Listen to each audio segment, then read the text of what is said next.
No. There's no feeling more intense than starting over.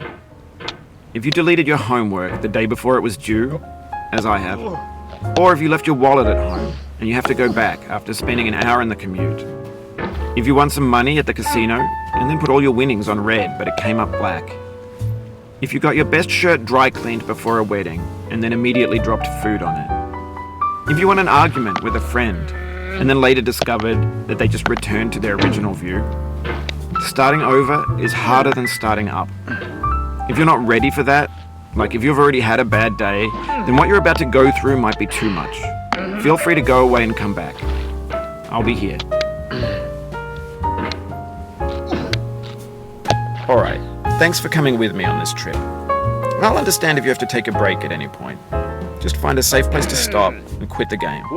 And don't worry, I'll save your progress, always. Even your mistakes. This game is a homage to a free game that came out in 2002, titled Sexy Hiking. The author of that game was Jazuo, a mysterious Czech designer who was known at the time as the father of B games. And B games are rough assemblages of found objects. Designers slap them together very quickly and freely, and they're often too rough and unfriendly to gain much of a following. They're built more for the joy of building them than as polished products. In a certain way, Sexy Hiking is the perfect embodiment of a B game.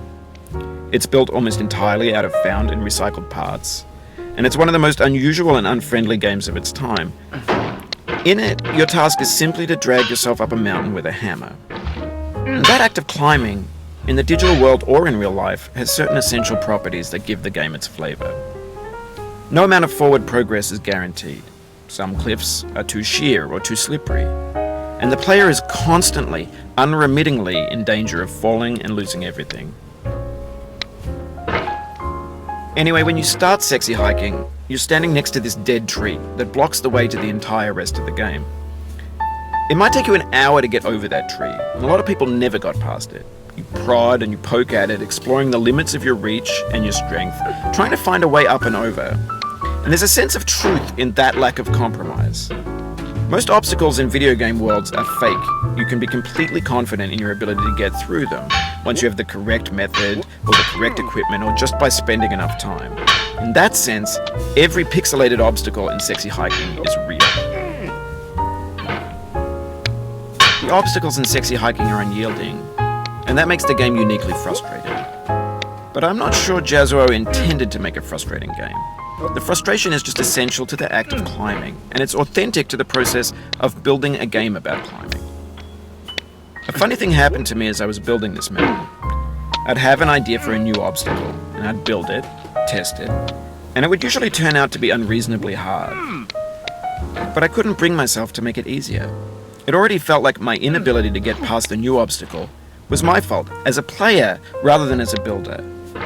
Imaginary mountains build themselves from our efforts to climb them, and it's our repeated attempts to reach the summit that turns those mountains into something real. When you're building a video game world, you're building with ideas, and that can be like working with quickset cement. You mold your ideas into a certain shape that can be played with, and in the process of playing with them, they begin to harden and set until they're immutable, like rock. And at that point, you can't change the world, not without breaking it into pieces and starting fresh with new ideas.